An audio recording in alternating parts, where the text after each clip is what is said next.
Hey guys, thanks for tuning in. This video is going to be about probably my most intense LSD experience.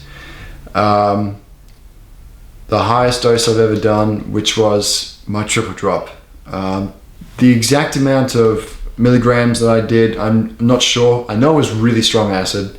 I had one tab of this stuff, and it was still the most intense trip I'd had, so I would probably put it around 200 mics, because I'd had some strong acid laid by Gamma Goblin, which I knew was around 200, and this was stronger than that. So I would say this is probably maybe around 600 pure mics of acid. And was it a fucking intense trip? It was nothing like what I was expecting. So let's get into it. Basically, I was a solo tripper at this point. I wasn't afraid to trip hard though. I was, the first time I ever did LSD, I did 2 tabs because I knew I'd want to go further than what 1 tab would do. And I still didn't get far enough. I took the 2 tabs and I wish I had gotten 3. I wanted to go further. So I was pretty confident coming into this that I'd be happy to do 3 tabs. At this point, I'd done a candy flip with 2 tabs of acid and a pingo called Green Grenade, and meditated on that, and I was very comfortable with that experience. So I thought 3 tabs of acid, that's probably going to be comparable. I know what to expect. And then Aiden came into my life, and Aiden used to explain how he'd do 6 tabs of acid or 7 tabs, and he wouldn't think twice, and he'd just be chilling out. He was lying. He'd never done more than 3 tabs of LSD. But he got me very confident into doing these 3 tabs. He came over, brought me my acid, and he brought me 4 tabs, and I was like, should I do 3 of them right now? Like, should I just do that? Should I just take 3 tabs? And he was like, go for it, dude. And so I swallowed it, just so stupid and thoughtlessly, spur of the moment, and asked him if he wanted to take it, and he said no, and it's a good fucking thing he didn't, because he had to look after me big time. So I take these 3 tabs and we start chilling out, and I remember, we just started hanging out at this point, so it was kind of not awkward or anything like that, but we're still getting to know each other. And he chucks on a movie. He chucks on one with Chris Hemsworth about Moby Dick. I can't remember what the film's called, but it begins really cool, like this very strong piece of narration from the book, and then a shot of the whale like swimming over the camera. And I remember as soon as it started, and this probably like about half an hour into after I'd taken my tabs, so I'm feeling it. And I'm just so happy. I'm like, oh, like, Aiden, you get me. This movie is just going to be perfect for this trip. And so I'm sitting down, laying back, and we're talking, and we're getting really close. And next thing I'm like, bro, like, I fucking respect you. And we just start laying out like words like, I respect the fuck out of you. And he's like, I respect you, bro. And we're just sitting there like talking about how much we respect each other. And again, just beautiful conversations are happening. And anyway, we're watching this, and I don't have anything to eat in my house like ever, so we decide we need to go out and get some McDonald's. We hop in the car, and he expects me to direct him. At this point, the trip's coming on heavy. I've got no idea where the fuck I am, and I'm standing outside of my house, so like I don't know how he expected me to go direct him to McDonald's. But hop in the car. We're driving, and somehow we managed to get there. On the way though, I remember I start, the acid starts kicking in really strong, and I feel like I can hear Aiden's thoughts, and he's like, how you feeling, bro? And I'm like, I'm pretty sure I've just gained telekinetic powers. I'm like, I think our minds have just become one. And I was like, huh. And he's just sitting there like, okay, driving, and he's like, I'm going to put on some music. Oh, that's a good idea. So he puts on some wub, which is, that very heavy techno. And the music starts, and like, I feel like my whole body is melting when the beat drops. And he's like, is this music okay, bro? I'm like, this music is fucking incredible, man. And I start making weird faces, start gurning, just like going like, just doing all sorts of weird shit. And poor Aiden's just like driving the car like, like this is gonna be interesting. And yeah, in the drive, we pull up to McDonald's, and the acid starts really kicking in at this point. And so we're sitting in the drive-through, and next thing, like a lot of this I can't remember. It's very hard to remember. But inner monologue was such a strong focus at this point in the trip, and it basically starts saying how nothing is real. It starts explaining how. Let me try and remember. Yeah, okay. So basically, it starts explaining how, I am life, he is life. We are all the same thing. And at any moment, like time dilation, where time can be slower or faster, or whatever in trips, time dilation plays a heavy influence of our life experience. And all of a sudden, I'm just sitting in the drive-through and everything's quiet. The guy on the speaker isn't saying anything. Aiden's just staring at me, smiling. The birds stop chirping. Everything is still and silent and quiet. And I'm sitting there, I'm like, what the fuck is going on? So either, and it got like, this was just as real as anything and everything else, So obviously the psychedelics have a massive influence on this experience, but for it to be this real, it's like obviously me in my sober form, I'm being deceived right now. Like my senses, they're deceiving me. This experience is just so deceptive. Like it's not what's going on. And that's what I got from that moment where it's like this just doesn't happen in real life, but I'm experiencing it. Like, how is this happening? How is everyone and everything so silent? And how has everything been so silent for so long? And anyway, something happens, someone laughs or something like that. I think that's right. I hear laughing on the speaker, and he's like, let me take your order, man. And I just start laughing like, holy crap, this is hilarious. Like, everything I've ever known is a joke, apparently. So let's just go, let's eat this Macca's and get home. And we get home, Aiden compliments me. He's like, you're holding yourself together pretty well, man. And I was like, oh, thanks, dude. Little did he know how the night was going to turn out.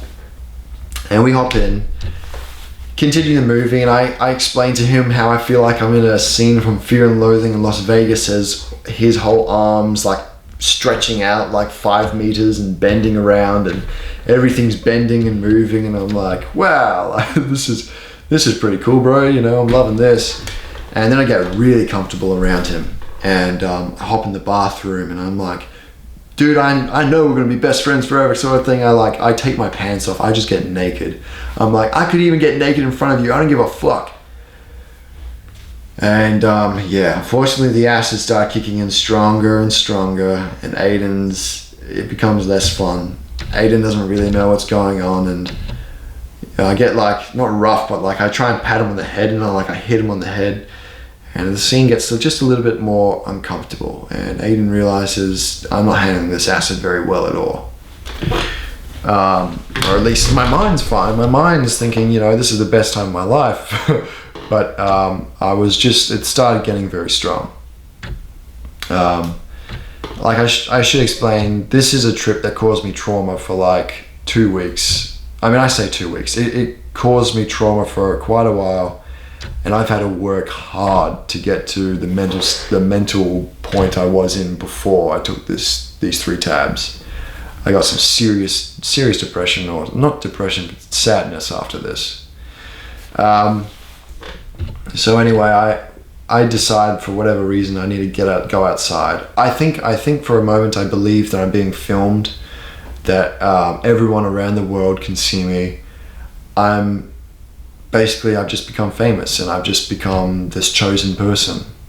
And I start running around the streets all excited, like, oh my God, I'm the chosen one, and everyone come out and celebrate with me. And so I'm basically screaming. It's the middle of the night, naked, and my neighbors all start coming out, seeing me naked, and they start trying to like calm me down, like, Jack, take a chill pill. And in my head, I think they're all coming up to congratulate me.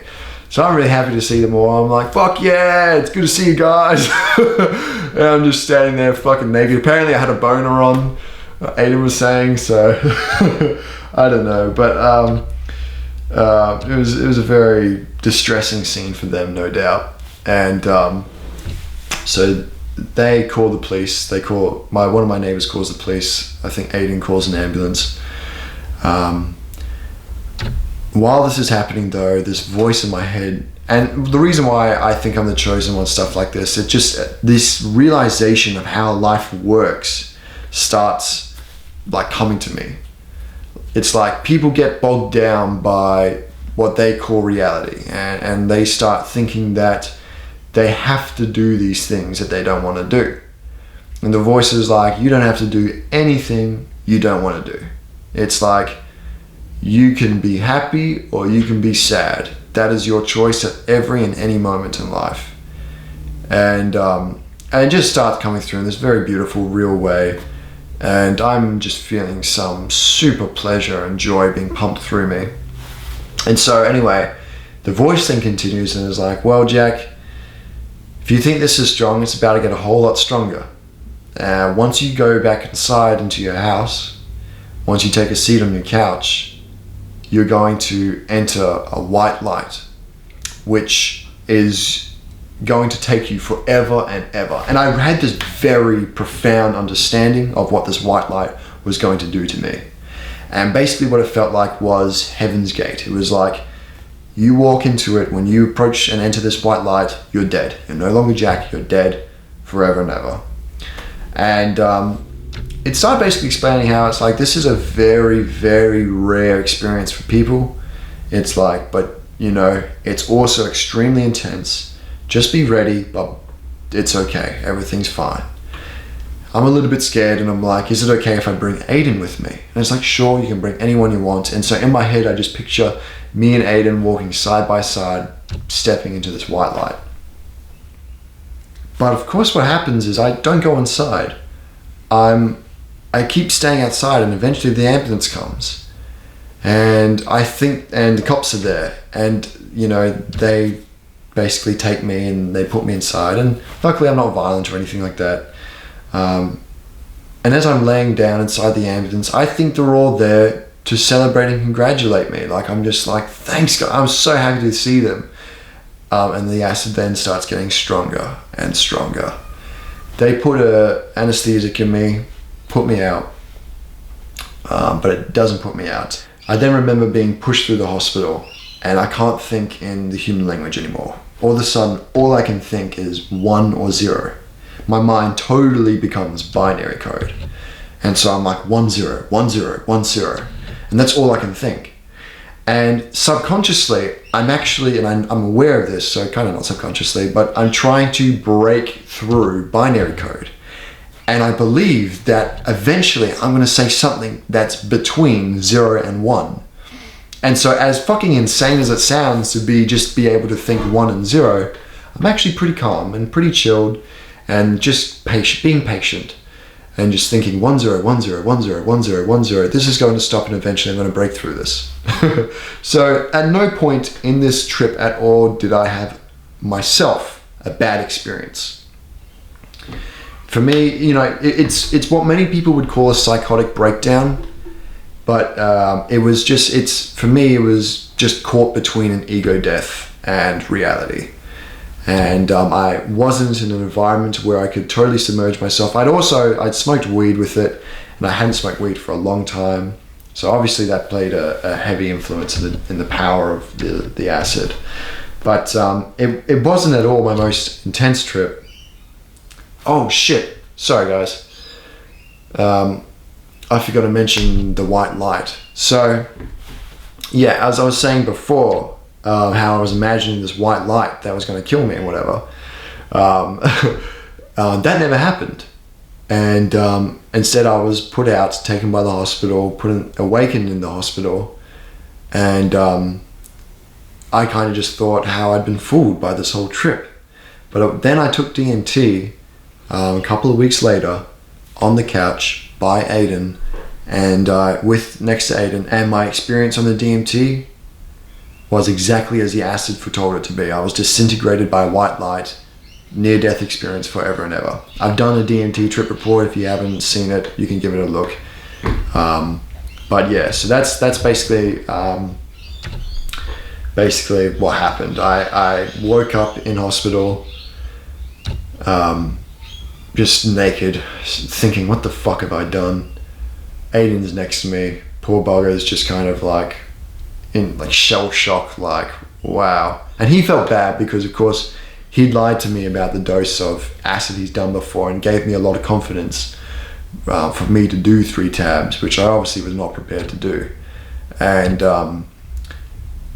so yeah, we kind of didn't talk for a while after that, but we're best friends now. Just as the acid said would be. So yeah, basically after that, I remember going home and trying to sleep in bed, and I was just so disturbed. Like, my legs were shaking. I was just thinking about what my dad is going to say, because the neighbors had called my dad and everything. At this point, I'm like living at home. That's where it happened. And yeah, so I then I wrote an apology letter to my neighbors, gave it to them, then talked to them, and you could just see they just wanted me gone. They wanted me out of the house. All my neighbors couldn't look at me. They became afraid of me, and I started questioning a lot about who I was, what I'd done. And at that point, I really believed in psychedelics, and I was a strong supporter of psychedelics and their use. And it felt like I'd been betrayed a little, I guess. In hindsight, I'm like, no, not at all. It's given me so much power. This feeling of you can do anything and you can choose to be happy or sad.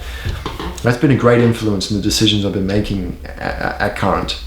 But it's very hard when you're in the middle, when you've just come out of this sort of experience, and everyone that you've known, that you've kind of grown up with, has now seen you naked and out of your head on drugs. You just, you kind of get to a bad place. And thankfully I was able to work through it, work out of it. I found forgiveness through my neighbors. Aiden forgave, we became friends, and he helped me and supported me. And I realized you have to be safe with psychedelics. You can be so confident, because even though it was not at all one of my most intense trips of all time, it didn't come close to the power of synth before it, or it's some of my meditation sessions have taken me far deeper inside my mind, but it just affected me in a way that I didn't think I could be affected by psychedelics. Losing control of myself and embarrassing myself like that has made me afraid to do high doses of psychedelics in suburban areas. So whenever you guys are taking psychedelics, really know what you're in for. Do so much research, do way more than what I did. But that said, if you do want to do a triple drop, one, make sure you lock up your house and don't have access to the outside world. 2, get some really good trip sitters around you. I thankfully had one, and it made a hell of a difference. And 3, just let it all happen, because at no point did it go bad. There was nothing to be worried about. It was intense. It was definitely uncomfortable, but at no point was it negative like some of my dark trips from the past. So yeah, that was my triple drop experience. Running through the streets naked, screaming, "I am the chosen one." And then being able to only be able to think in 1 zeros. That's the sort of shit you gotta consider when you're can happen to you when you're doing psychedelics. Do I regret it? None whatsoever. So super happy that I did it. It's an experience I'll never forget, experience that has changed me and that I cherish a lot. Totally sincerely. Anyway guys, if you enjoyed that video, please subscribe. I've got lots more trip reports coming out. I'm currently working on a trip report on the time I'd combine LSD and magic mushrooms, as well as also making a video on what the machine elves told me on DMT. It's quite a complicated one, and I'm having to put a lot of detail into it, and to make me not sound crazy, I'm having to get a little bit heavy in the in the information, a little more heavy than I was probably wanting to put on this channel. So I'm not sure if I'll make the video, but if you guys think that's something you'd be interested in, please let me know, and I'll release it maybe if I think it's something you guys would want. Thanks for tuning in, guys. I really hope you enjoyed the trip report, and I'm looking forward to sharing more with you. See you guys.